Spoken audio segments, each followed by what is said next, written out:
नारद ने कहा, श्री हरि आप धन्य हैं।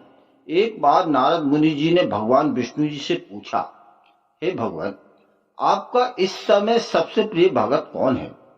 अब विष्णु तो भगवान है, सो झट से समझ गए भगत नारद मुनि की बात और मुस्कुराकर बोले, मेरा सबसे प्रिय भगत उस गांव का एक मामूली किसान है। यह सुनकर नारद मुनि जी थोड़ा निराश हुए और फिर एक प्रश्न किया, हे भगवान, आपका बड़ा भगत तो मैं हूं, तो फिर सबसे प्रिय क्यों नहीं? भगवान विष्णु जी ने नारद मुनि से कहा, इसका जवाब तो तुम खुद दोगे। जाओ एक दिन उसके घर पर रहो और फिर सारी बात मुझे बताना। नारद मुनि जी सुबह सवेरे उस किसान के घर पहुंच गए। देखा अभी अभी किसान जागा है और उसने सबसे पहले अपने जानवरों को चारा वगैरह दिया, फिर मुंह हाथ धोए, दैनिक कार्यों से निवृत्त हुआ। जल्दी जल्दी भगवान का नाम लिया, रूखी सूखी रोटी खाकर जल्दी जल्दी अपने खेतों पर चला गया। सारा दिन खेतों पर काम किया और शाम को वापस घर आया। जानवरों को अपनी अपनी जगह बांधा, उन्हें चारा पानी डाला, हाथ पांव धोए, कुल्ला किया, फिर थोड़ा देर भगवान का नाम लिया, फिर परिवार के साथ बैठकर खाना खाया और कुछ बातें की, फिर सो गया। अब सारा दिन यह सब देखकर नारद मुनि जी भगवान विष्णु के पास वापस आए और बोले, भगवान, मैं आज सारा दिन उस किसान के साथ रहा, लेकिन वो तो ढंग से आपका नाम भी नहीं ले सकता।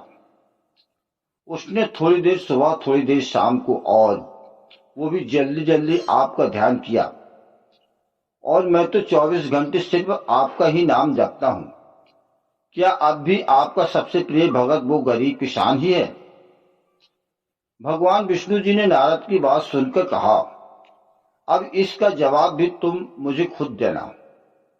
और भगवान विष्णु जी ने एक कलश अमृत से भरा नारद मुनि को थमाया और बोले, इस कलश को लेकर तुम तीनों लोगों की परिक्रमा करके आओ, लेकिन ध्यान रहे अगर एक बूंद भी अमृत नीचे गिरा तो तुम्हारी सारी भक्ति और पुण्य नष्ट हो जाएंगे। नारद मुनि तीनों लोगों की परिक्रमा करके जब भगवान विष्णु के पास वापस आए तो खुश होकर बोले, भगवान, मैंने एक बूंद भी अमृत नीचे नहीं गिरने दिया। विष्णु भगवान ने पूछा, इस दौरान तुमने मेरा नाम कितनी बार लिया, मेरा स्मरण कितनी बार किया? तो नारद बोले, अरे भगवान, मेरा तो सारा ध्यान इस अमृत पर था, फिर आपका ध्यान कैसे करता? भगवान विष्णु ने कहा, हे नारद, देखो, उस किसान को वो अपना कर्म करते हुए भी नियमित रूप से मेरा स्मरण करता है, क्योंकि जो अपना कर्म करते हुए भी मेरा जाप करते हैं वही मेरा सबसे प्रिय भगत हुआ। तुम तो सारा दिन खाली बैठे हो, जब करते हो, और जब तुम्हें कर्म दिया तो मेरे लिए तुम्हारे पास समय ही नहीं था।